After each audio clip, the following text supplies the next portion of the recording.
ನಮಸ್ಕಾರ ವೀಕ್ಷಕರೇ ರೇಣುಕಾಸ್ವಾಮಿ ಹತ್ಯೆ ಪ್ರಕರಣದಲ್ಲಿ ಚಾರ್ಜ್ ಶೀಟ್ ಸಲ್ಲಿಕೆ ಆಗಿದೆ. ಪ್ರಕರಣ ತನಿಖೆ ಈಗಾಗಲೇ ಪೂರ್ಣಗೊಂಡಿದ್ದು ಬರೋಬ್ಬರಿ 3,991 ಪುಟಗಳ ಚಾರ್ಜ್ ಶೀಟ್ ಅನ್ನು ಸಲ್ಲಿಕೆ ಮಾಡಲಾಗಿದೆ. ಇದರಲ್ಲಿ 231 ಸಾಕ್ಷಿಗಳು ಒಳಗೊಂಡಿದೆ. ರೇಣುಕಾಸ್ವಾಮಿ ಕೊಲೆ ಪ್ರಕರಣ ಸಂಬಂಧ ಸ್ಯಾಂಡಲ್ವುಡ್ ನಟ ದರ್ಶನ್ ವಿರುದ್ಧವಾಗಿ ಸಮಗ್ರ ತನಿಖೆಯನ್ನ ನಡೆಸಿರುವಂತಹ ಬೆಂಗಳೂರಿನ ಕಾಮಾಕ್ಷಿ ಪಾಳ್ಯ ಪೊಲೀಸ್ ಠಾಣೆಯ ಸಿಬ್ಬಂದಿ ಈಗ ಪ್ರಕರಣ ಸಂಬಂಧ ಈವರೆಗೆ ಒಟ್ಟು 17 ಮಂದಿಯನ್ನ ಬಂಧಿಸಿದ್ದಾರೆ. ಆರೋಪಿಗಳ ವಿರುದ್ಧವಾಗಿ ಸಮಗ್ರ ತನಿಖೆ ನಡೆದಿದೆ.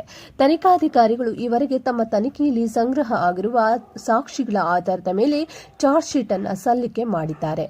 ಆರೋಪಿಗಳ ವಿರುದ್ಧ ಸಂಗ್ರಹ ಮಾಡಲಾಗಿರುವಂತಹ ಪ್ರತ್ಯಕ್ಷ, ಪರೋಕ್ಷ, ಸಾಂದರ್ಭಿಕ, ತಾಂತ್ರಿಕ, ವೈಜ್ಞಾನಿಕ ಹಾಗೆ ಇತರ ಸಾಕ್ಷ್ಯಾಧಾರಗಳನ್ನು ಆಧರಿಸಿ 17 ಆರೋಪಿಗಳ ವಿರುದ್ಧ ಬೆಂಗಳೂರಿನ 24ನೇ ಎಸಿಎಂಎಂ ನ್ಯಾಯಾಲಯಕ್ಕೆ ದೋಷಾರೋಪ ಪಟ್ಟಿಯನ್ನು ಸಲ್ಲಿಕೆ ಮಾಡಲಾಗಿದೆ. ಬರೋಬ್ಬರಿ 3,991 ಪುಟಗಳು ಅಂದರೆ ಹತ್ರ 4,000. ಇದರಲ್ಲಿ ಒಟ್ಟು 7 ಸಂಪುಟ ಇದೆ. 10 ಕಡತಗಳನ್ನು ಒಳಗೊಂಡಿದೆ. ಇನ್ನು ಎಲ್ಲರ ಕುತೂಹಲ ಇದ್ದಿದ್ದು ರೇಣುಕಾಸ್ವಾಮಿ ಈ ಪ್ರಕರಣದಲ್ಲಿ ಅಂಥದ್ದೇನ್ ಮಾಡಿದ್ದ ಅಂತ. ಕೆಲವರು ದರ್ಶನ್ ಪರವಾಗಿ ನಿಂತ್ರೆ, ಕೆಲವರು ರೇಣುಕಾಸ್ವಾಮಿ ಪರವಾಗಿ ನಿಂತಿದ್ರು. ಚಾರ್ಜ್ ಶೀಟ್ ಆಗೋವರೆಗೂ ಏನು ಹೇಳೋದಕ್ಕೆ ಆಗಲ್ಲ ಅಂತ ಹಿರಿಯ ವಕೀಲರಾಗಿರ್ಬೋದು, ಹಿರಿಯ ಪೊಲೀಸ್ ಅಧಿಕಾರಿಗಳು ಹೇಳ್ತಾ ಇದ್ರು. ಇನ್ಸ್ಟಾಗ್ರಾಮ್ ನಲ್ಲಿ ಆತ ಅಶ್ಲೀಲ ಸಂದೇಶವನ್ನ ಕಳುಹಿಸಿದ್ದ, ಈ ಕಾರಣಕ್ಕಾಗಿ ಕೊಲೆಯಾಯಿತು ಅಂತ ಹೇಳಲಾಗಿತ್ತು. ಆದ್ರೆ ಆತ ನಿಜವಾಗ್ಲಿಯೂ ಏನು ಕಳುಹಿಸಿದ್ದ, ಏನು ಕೃತ್ಯವನ್ನ ಎಸಗಿದ್ದ ಅನ್ನೋದು ಗೊತ್ತಾಗಿರ್ಲಿಲ್ಲ. ಈಗ ರೇಣುಕಾಸ್ವಾಮಿಯ ಇನ್ಸ್ಟಾಗ್ರಾಮ್ ಖಾತೆ ರಿಟ್ರೀವ್ ಆಗಿದೆ. ಅಂದ್ರೆ ಆತ ಕಳುಹಿಸಿದ್ದ ಮೆಸೇಜ್ ಎಲ್ಲವೂ ಕೂಡ ರಿಟ್ರೀವ್ ಆಗಿದೆ. ಆತ ಏನೇನ್ ಮೆಸೇಜ್ ಕಳುಹಿಸಿದ್ದ ಎಲ್ಲವನ್ನ ಚಾರ್ಜ್ ಶೀಟ್ ನಲ್ಲಿ ಉಲ್ಲೇಖ ಮಾಡಲಾಗಿದೆ. ಜೊತೆಗೆ ಅದರ ಸ್ಕ್ರೀನ್ ಶಾಟ್ ಅನ್ನ ಸಹ, ಆ ಮೆಸೇಜ್ ನ ಸ್ಕ್ರೀನ್ ಶಾಟ್ ಗಳನ್ನ ಸಹ ಸೇರಿಸಲಾಗಿದೆ. ಹಾಗಾದ್ರೆ ರೇಣುಕಾಸ್ವಾಮಿ ಕಳುಹಿಸಿದ ಮೆಸೇಜ್ಗಳೇನು, ಈ ಒಂದು ಪ್ರಕರಣದಲ್ಲಿ ದರ್ಶನ್ ಹಾಗೆ ಪವಿತ್ರ ಗೌಡ ಪಾತ್ರವೇನು, ಅವರ ವಿರುದ್ಧವಾಗಿರುವ ಸಾಕ್ಷಿಗಳೇನು, ಆ ಎಲ್ಲದರ ಬಗ್ಗೆ ಒಂದು ವರದಿ ಇದೆ, ನೋಡೋಣ. ವೀಕ್ಷಕರೇ, ಲಭ್ಯವಾಗಿರುವಂತಹ ಕೆಲವೊಂದಿಷ್ಟು ಸ್ಕ್ರೀನ್ ಶಾಟ್ಗಳ ಪ್ರಕಾರವಾಗಿ ರೇಣುಕಾಸ್ವಾಮಿ ಪವಿತ್ರ ಗೌಡಗೆ ಬಹಳ ಅಶ್ಲೀಲ ಸಂದೇಶಗಳನ್ನು ಕಳುಹಿಸಿದ್ದಾನೆ. ಸುಮಾರು ಈ ವರ್ಷದ ಫೆಬ್ರವರಿಯಿಂದ 3-4 ತಿಂಗಳ ಕಾಲ ನಿರಂತರವಾಗಿ ಈ ರೀತಿಯಾಗಿ ಅಶ್ಲೀಲ ಕಮೆಂಟ್ಗಳನ್ನು ಹಾಕ್ತಿದ್ದ, ಪರ್ಸನಲ್ ಮೆಸೇಜ್ಗಳನ್ನ ಕಳಿಸ್ತಾ ಇದ್ದ. ಅಷ್ಟು ಮಾತ್ರ ಅಲ್ಲ, ಆತ ತನ್ನದೇ ಅಶ್ಲೀಲ ಫೋಟೋವನ್ನು ಆಕೆಗೆ ಕಳುಹಿಸಿದ್ದಾನೆ. ಇನ್ನು ವರದಿಯಾಗ್ತಿರೋ ಪ್ರಕಾರವಾಗಿ ಪವಿತ್ರ ಗೌಡಳ ಕೆಲವೊಂದಿಷ್ಟು ಫೋಟೋಗಳನ್ನು ನೋಡಿ ರೇಣುಕಾಸ್ವಾಮಿ ಉದ್ರೇಕಗೊಂಡಿದ್ದಂತೆ.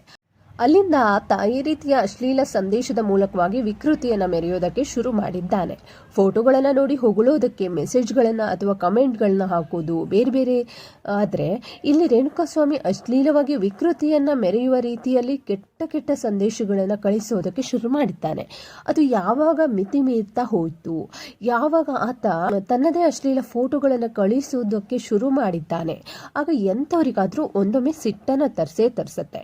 ಇನ್ನು ಆತ ಕೇವಲ ಪವಿತ್ರ ಗೌಡ ಬಗ್ಗೆ ಮಾತ್ರ ಅಲ್ಲ, ಅವರ ಕುಟುಂಬದ ಬಗ್ಗೆಯೂ ಕೂಡ ಅಶ್ಲೀಲ ಸಂದೇಶಗಳನ್ನು ಕಳುಹಿಸಿದ್ದಾನೆ ಎನ್ನಲಾಗಿದೆ. ಇದರಿಂದ ಸಿಟ್ಟಾದಂತಹ ಪವಿತ್ರ ಗೌಡ ನಂತರದಲ್ಲಿ ಪವನ್ಗೆ ವಿಚಾರವನ್ನು ತಿಳಿಸಿದ್ದಾರೆ. ಅನಂತರದಲ್ಲಿ ಏನೇನಾಯಿತು ಅನ್ನೋದು ನಿಮ್ಗೆಲ್ರಿಗೂ ಕೂಡ ಗೊತ್ತಿದೆ.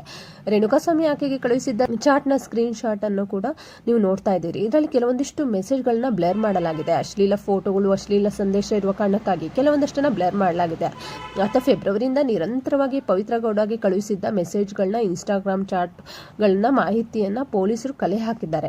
ಇನ್ನು ಈ ವಿಚಾರದಲ್ಲಿ ಪ್ರಮುಖವಾಗಿ ಚರ್ಚೆ ಆಗ್ತಾ ಇರೋದು ದರ್ಶನ್ ಹಾಗೆ ಪವಿತ್ರ ಗೌಡ ಪಾತ್ರ ಏನು ಅನ್ನೋದ್ರ ಬಗ್ಗೆ. ಈಗಾಗಲೇ ಪವಿತ್ರ ಗೌಡ ಸಲ್ಲಿಸಿದ್ದ ಜಾಮೀನಿನ ಅರ್ಜಿಯನ್ನು ವಜಾ ಮಾಡಲಾಗಿದೆ. ದರ್ಶನ್ ಪರವಾಗಿ ಜಾಮೀನು ಅರ್ಜಿ ಸಲ್ಲಿಕೆ ಆಗಿಲ್ಲ.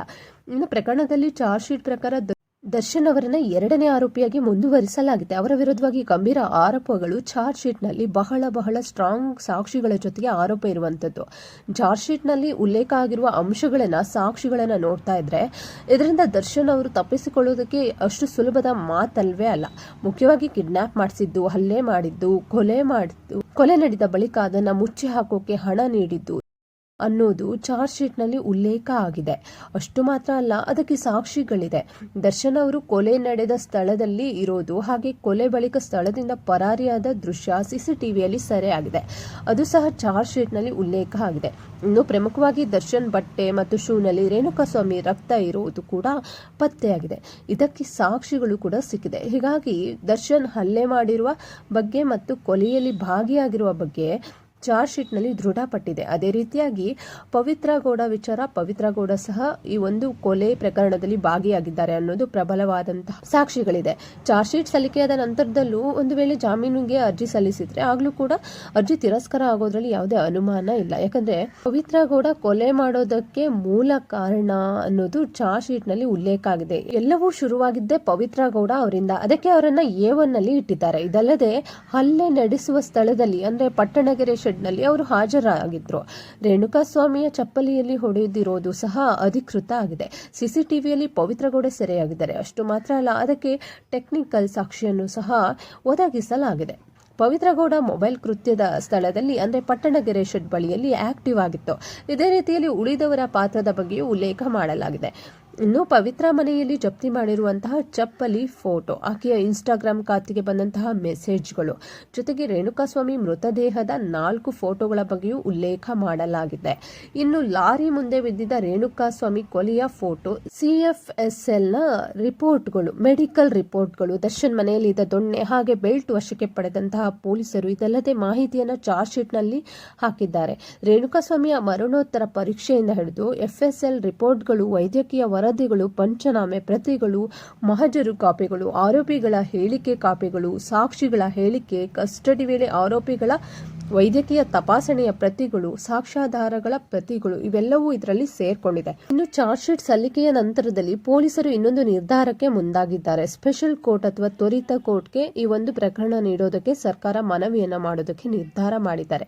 ಒಂದೊಮ್ಮೆ ಸರ್ಕಾರ ಇದಕ್ಕೆ ಒಪ್ಪಿಗೆ ಕೊಟ್ಟರೆ ಆದಷ್ಟು ಬೇಗ ಈ ಪ್ರಕರಣ ಇತ್ಯರ್ಥ ಆಗುತ್ತೆ. ಇನ್ನು ಒಟ್ಟಾರೆಯಾಗಿ ಈ ಒಂದು ಕೊಲೆ ಕೇಸ್ ಸಂಬಂಧ ತನಿಖೆಗೆ ಸುಮಾರು 6 ಲಕ್ಷಕ್ಕಿಂತ ಹೆಚ್ಚು ಖರ್ಚಾಗಿದೆ ಅನ್ನುವ ಸುದ್ದಿ ಹೊರಬಿದ್ದಿದೆ. ಹೀಗಾಗಿ ಈ ಒಂದು ಕೇಸ್ನ ಚಾರ್ಜ್ ಶೀಟ್ ದುಬಾರಿ ಎನಿಸಿಕೊಂಡಿದೆ. ಯಾಕಂದ್ರೆ ಕೇವಲ ಚಾರ್ಜ್ ಶೀಟ್ಗಾಗಿನೇ ಸುಮಾರು 1 ಲಕ್ಷ ರೂಪಾಯಿಯನ್ನ ಪೊಲೀಸ್ ಇಲಾಖೆ ಖರ್ಚು ಮಾಡಿದೆ.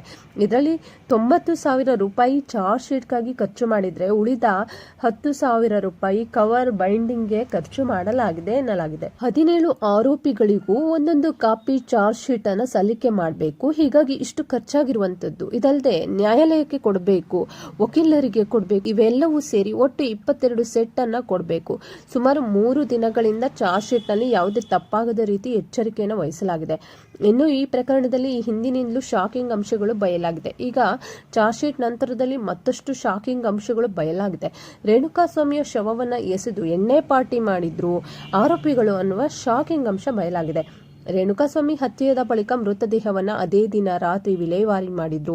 ಕೇಶವ್ ಕಾರ್ತಿಕ್ ಜೊತೆ ಸೇರಿ ನಿಖಿಲ್ ನಾಯಕ್ ಶವವನ್ನ ಬಿಸಾಕಿದ್ರು. ಶವ ಎಸೆದ ಬಳಿಕ ಜೂನ್ 9ರಂದು RR ನಗರದಲ್ಲಿ ಹೋಟೆಲ್ನಲ್ಲಿ ರೂಮ್ ಬುಕ್ ಮಾಡಿ ಎಣ್ಣೆ ಪಾರ್ಟಿ ಮಾಡಿದ್ರು. ಇದಲ್ಲದೆ ರೇಣುಕಾಸ್ವಾಮಿ ಹತ್ಯೆ ನಂತರದಲ್ಲಿ ಒಂದೇ ಬಟ್ಟೆಯಲ್ಲಿ 3 ದಿನ ಕಳೆದಿದ್ರು ಈ ಆರೋಪಿಗಳು.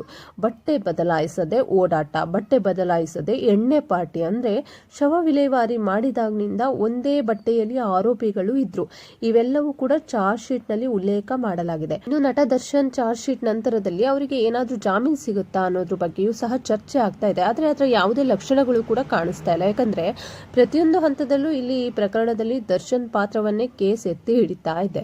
ರೇಣುಕಾಸ್ವಾಮಿಯನ್ನ ಚಿತ್ರದುರ್ಗದಿಂದ ಕಿಡ್ನಾಪ್ ಮಾಡಿ ಆತನನ್ನ ಹತ್ಯೆ ಮಾಡಿ ಬೇರೆಯವರ ತಲೆಗೆ ಈ ಕೇಸನ್ನ ಲಿಂಕ್ ಮಾಡೋವರೆಗೂ ದರ್ಶನ್ ಪಾತ್ರವನ್ನೇ ಕೇಸ್ ಎತ್ತಿ ಹಿಡಿತಾ ಇರುವಂತದ್ದು. ಮೊದಲು ಪವನ್ಗೆ ಹೇಳಿ ಚಿತ್ರದುರ್ಗದಿಂದ ರೇಣುಕಾಸ್ವಾಮಿಯನ್ನ ಕರೆಸಿದ್ದ ದರ್ಶನ್. ನಂತರದಲ್ಲಿ ದರ್ಶನ್ ಅವರ ಸೂಚನೆಯಂತೆ ರಾಘವೇಂದ್ರ ರೇಣುಕಾಸ್ವಾಮಿಯನ್ನ ಕಿಡ್ನಾಪ್ ಮಾಡಿಸಿದ್ದು. ದರ್ಶನ್ ಅವರ ಬಟ್ಟೆಯ ಮೇಲೆ ರೇಣುಕಾಸ್ವಾಮಿ ರಕ್ತದ ಕಲೆಗಳು ಪತ್ತೆಯಾಗಿದೆ. ಪಬ್ನಲ್ಲಿ ಪಾರ್ಟಿ ಮುಗಿಸಿ ನಂತರ ಪವಿತ್ರ ಮನೆಗೆ ಹೋಗಿ ಕೂಡಲೇ ಪವಿತ್ರಳನ್ನ ಕರೆದುಕೊಂಡು ಪಟ್ಟಣಗೆರೆ ಶೆಡ್ಗೆ ಬಂದು ಶೆಡ್ನಲ್ಲಿ ರೇಣುಕಾಸ್ವಾಮಿ ಮೇಲೆ ಹಲ್ಲೆ ಮಾಡಿ ಆ ಬಳಿಕ ಪಬ್ಗೆ ಮತ್ತೆ ವಾಪಸ್ ಆಗಿದ್ರು. ಇನ್ನು ಪಬ್ನಲ್ಲಿ ಇರುವಾಗಲೇ ರೇಣುಕಾಸ್ವಾಮಿ ಫೋಟೋ ದರ್ಶನ್ಗೆ ಬಂದಿತ್ತು. ಆ ಬಳಿಕ ದರ್ಶನ್ ಮತ್ತೆ ಪಬ್ನಿಂದ ಪಟ್ಟಣಗೆರೆ ಶೆಡ್ಗೆ ಹೋಗಿದ್ದಕ್ಕೆ ಸಾಕ್ಷ್ಯ ಸಿಕ್ಕಿದೆ. ಆ ಬಳಿಕ RR ನಗರ ಮನೆಗೆ ಬಂದು ಬಟ್ಟೆ ಬದಲಿಸಿದ್ರು. ಮರುದಿವಸ ಬೆಳಿಗ್ಗೆ ಬನಶಂಕರಿಯ ವಿಜಯಲಕ್ಷ್ಮಿ ಮನೆಯಲ್ಲಿ ಪೂಜೆಯಲ್ಲಿ ಭಾಗಿಯಾಗಿದ್ರು. ಅಲ್ಲಿಂದ ಹೊರಡುವಂತಹ ಸಂದರ್ಭದಲ್ಲಿ ದರ್ಶನ್ ಶೂ ಬಿಟ್ಟು ಹೋಗಿದ್ರು. ನಂತರ ಮೈಸೂರಿನ ಫಾರ್ಮ್ ಹೌಸ್ಗೆ ಹೋಗಿ ಅಲ್ಲಿಂದ ಹೋಟೆಲ್ಗೆ ತೆರಳಿದ್ರು. ರೇಣುಕಾಸ್ವಾಮಿಯ ಹತ್ಯೆಯ ಪೂರ್ವ ಹಾಗೆ ನಂತರದಲ್ಲಿ ದರ್ಶನ್ ಓಡಾಟದ CCTV ಟವರ್ ಲೊಕೇಶನ್ ತನಿಖೆಯಲ್ಲಿ ಸಿಕ್ಕಿದೆ.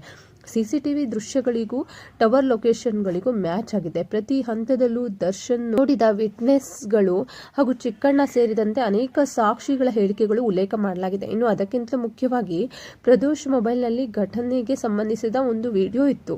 ಫೋನ್ ಕಾಲ್ ಮತ್ತು ಚಾಟಿಂಗ್ನಲ್ಲಿ ಸಂಚು ರೂಪಿಸಿದ ಬಗ್ಗೆಯೂ ಮಾಹಿತಿ ಸಿಕ್ಕಿದೆ. ಇಲ್ಲದೆ ಇತರರಿಗೆ ಈ ಪ್ರಕರಣದಲ್ಲಿ ಸರೆಂಡರ್ ಮಾಡಿಸೋದಕ್ಕೆ ಮನವೊಲಿಸಿದ್ದು, ಅವರಿಗೆ ಹಣ ಕೊಟ್ಟಿದ್ದು ಎಲ್ಲವೂ ದೃಢವಾಗಿದೆ. ಇಷ್ಟೆಲ್ಲ ಸಾಕ್ಷಿಗಳು ದರ್ಶನ್ ವಿರುದ್ಧವಾಗಿ ಇರೋ ಕಾರಣಕ್ಕಾಗಿ ದರ್ಶನ್ ಬಿಡುಗಡೆ ಸದ್ಯಕ್ಕೆ ದೂರದ ಮಾತು ಅಂತಲೇ ಹೇಳಲಾಗ್ತಿದೆ. ಇನ್ನು ಈಗಾಗಲೇ ವಿಜಯಲಕ್ಷ್ಮಿ ಅವರು ಹಲವು ಪ್ರಖ್ಯಾತ ಲಾಯರ್ಗಳ ಬಳಿಗೆ ಹೋಗಿ ದರ್ಶನ್ ಪರವಾಗಿ ವಾದಿಸೋದಕ್ಕೆ ಮನವಿಯನ್ನ ಮಾಡಿಕೊಂಡಿದ್ದಾರೆ ಎನ್ನಲಾಗಿದೆ. ಆದರೆ ಹಲವರು ಇದನ್ನ ನಿರಾಕರಿಸಿದ್ದಾರೆ. ಇನ್ನು ಕೋರ್ಟ್ ವಿಚಾರಣೆ ಸಂದರ್ಭದಲ್ಲಿ ಯಾರು ದರ್ಶನ್ ಪರವಾಗಿ ವಾದಿಸ್ತಾರೆ ಅನ್ನೋದು ಈಗ ಮತ್ತೊಂದು ಕುತೂಹಲ ಇರುವಂತದ್ದು. ಇದಿಷ್ಟು ಈ ಒಂದು ಪ್ರಕರಣ.